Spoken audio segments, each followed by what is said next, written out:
Welcome to the Intentional Pause podcast. I'm Dr. Chris Sopa, but you can call me Dr. Chris.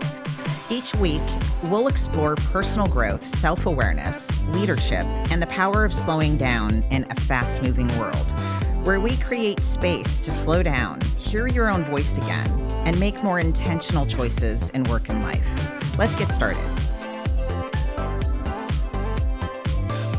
Hey, everybody. Thanks for joining me today. So when I decided to do a podcast, I was trying to think, what the heck do I do for my first episode? And I thought that it would be really fitting for me to tell you my story, because my story is my major pause moment that changed me in my life. It really is. It helped me reflect on things. It helped me see things I really didn't want to see. And we all have moments like that, right? We all do. You know, either it's a health event, we lose a job, a relationship ends. Those are the types of things that usually cause us to pause. And sometimes we do it on our own. You know, we take that trip to Europe after college and say, hey, I'm taking a break year, or what do we call it? A leap year. I can't remember what we call it, but you know what I'm talking about. But these significant moments are really, are what shape us and help us transform. And I tend to call these leap points because when we pause, we tend to take a really transformative leap forward in our life. And hearing my story today, I want you to just see if you can relate, because I know that you will be able to. You're going to hear elements of it that are very familiar. And I want you to just think about your life now. And I want you to see what nuggets you can take from my story.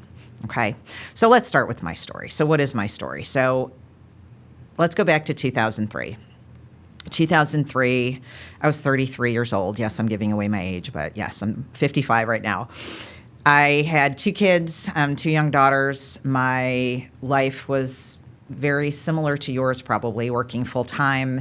I was getting my master's degree at night, running a household, doing all of those things that we do, especially as women, and had a lot of behavior patterns that ran that were not helping me. For example, perfectionism. I felt like I needed to be perfect in everything I did. I had a really hard time saying no, because I felt like if I said no, it was a weakness. I was a bad person. I was being a bad mom, a bad wife, and I cared a lot what people thought. I was really afraid of being judged.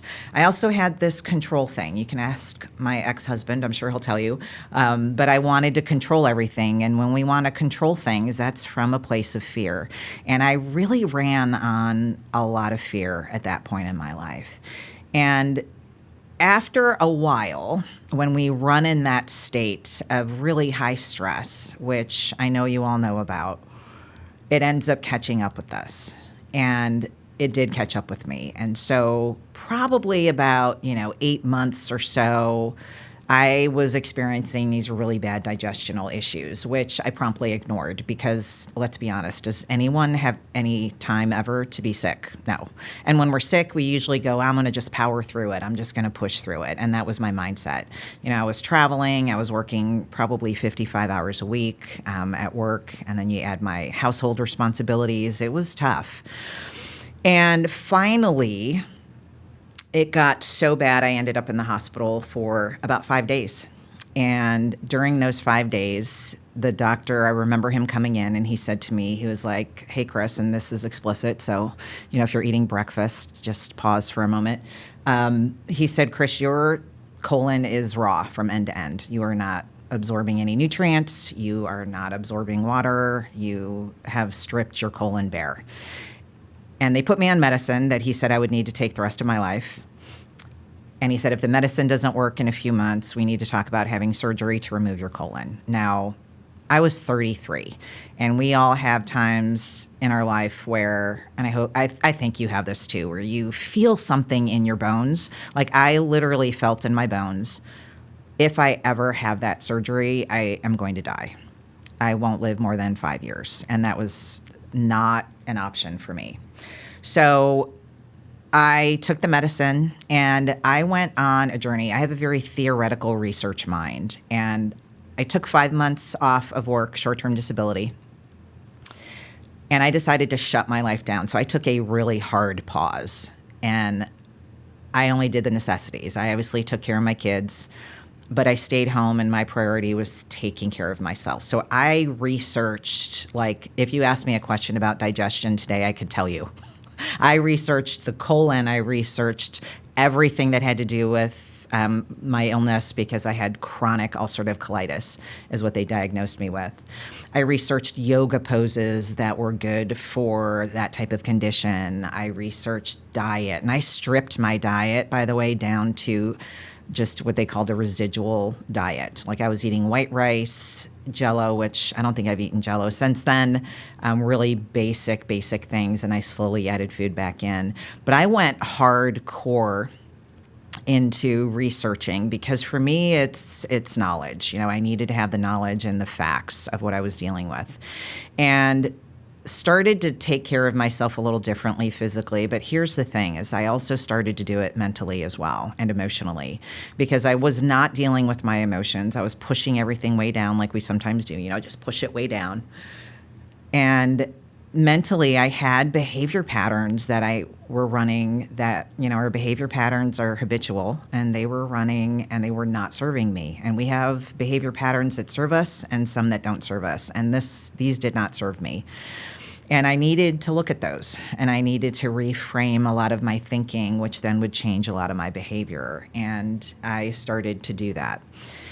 And I remember I had to go to the doctor every week. They had to check my medication. And when I did that, the doctor said to me at one point, and I know, especially my women listening, I know some of you can relate to this, but this doctor looked at me, and I was asking him all these questions about the meds and if certain things would work. And he looked at me and he said, "Chris, you are not going to be able to control this." And that was the worst and the best thing he could have said to me. Because number one, I got really angry. Like, do not tell me I can't control something. Because remember, I said I was a control freak. I call myself a recovering control freak now, actually, because it's true. I'm recovering from that. It still sneaks in every once in a while.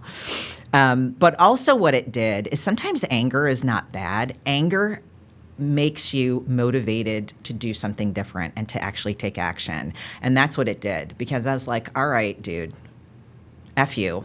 I can control it, and I'll show you that I can control it. And here's one of the reasons why it worked for me, is because I have always had the belief that our mind and body are connected, always. And I also believed that there are times, and you'll hear me talk about this in the podcast, but there are times where you intentionally put a pause into your life. You take intentional breaks, you slow down intentionally.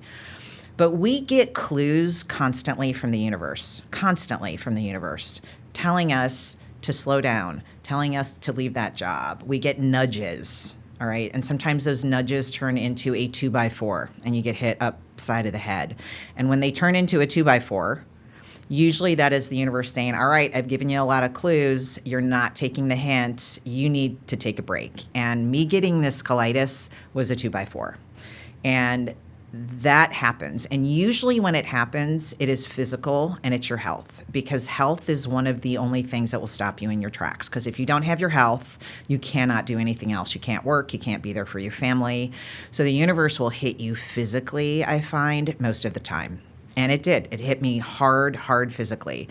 And, bold statement, and I will make this statement and stand by it. All the research I have done, my master's degree thesis was on stress. And in all that research I've done, and in just my life and all the coaching clients I've had, I will tell you that I believe stress is the main cause of every illness, because stress affects you physically, mentally, behaviorally, emotionally, spiritually. It hits you on every single level. And because there is that mind-body connection, and because what you think is so powerful, it can actually change your physical body. It can change everything around you. It can change what you attract to you. That is what I use to heal myself. That is what you can use to heal yourself. And you have to believe it, though. You can't just think it's a woo-woo thing. It is real. And we'll talk about that in future episodes for sure. But when I decided to stop everything, what I did, and I use this phrase often with my clients, is I put myself back into the equation of my life. Because we tend to, those of you that are the yes people, afraid to say no, afraid of being judged, we tend to take ourselves out of the equation, meaning when we make decisions, we make them for everybody else and what's best for everybody else, and we forget to put ourselves into that. What would be best for me? And I had done that my entire life. And this was where I put myself back into the equation. All right. And so what happened? So in those 5 months, I ended up getting rid of my doctor. I found a different doctor that actually I could ask questions and converse more with. I did all this research on the medicine I was taking, and I conferred with people that I knew in the healthcare field, my doctor, some friends I knew, and I weaned myself off of my medication. That was my choice. And again, I did it, supervised. I did all of those things I told you about. I ate differently, changed what I was doing in the morning, my routines. I started doing the yoga, started doing all that great stuff. But really, I worked on my mind. And that was the hardest part, I will tell you. The physical part was easy, working on my mind. And when you pause, things come up that you do not want to come up, right? We stay busy for a reason. We are busy for the sake of being busy sometimes. And busy is the greatest excuse to avoid dealing with things you want to deal with. And that's exactly what I was doing.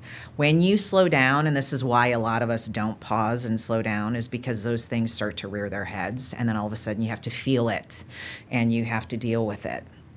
And I had a lot of things rear up that I had been pushing down that I didn't want to deal with.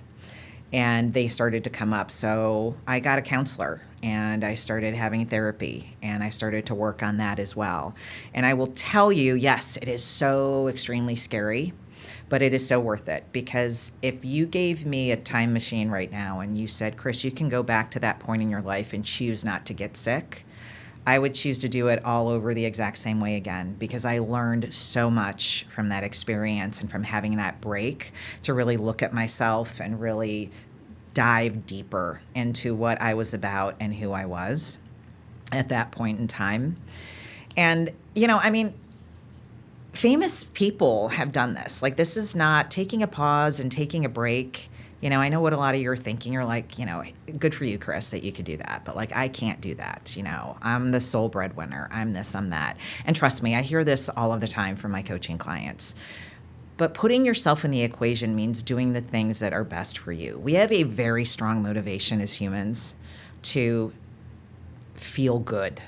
We want to feel good.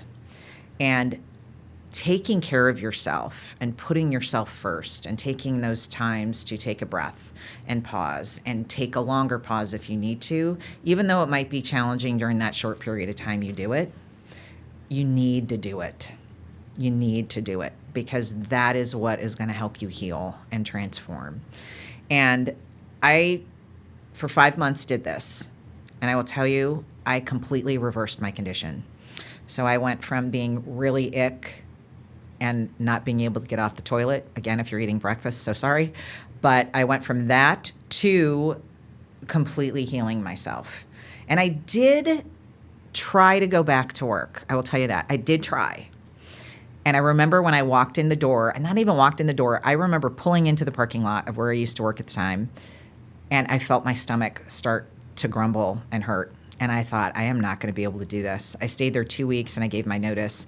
And that was when I started my business. I have had my business for 23 years now, because I felt like, wow, I went through this experience. It was horrible. It was scary, but super transformative. I want to use this experience to help other people not have to get that bad in order to realize I need to do something different. And so I started my business. I started coaching. I started keynote speaking, all of that fun stuff. But famous women have done this. So Sheryl Sandberg, who works for Facebook, you guys know her. She wrote the book Lean In, which is a great book, by the way, if you haven't read it.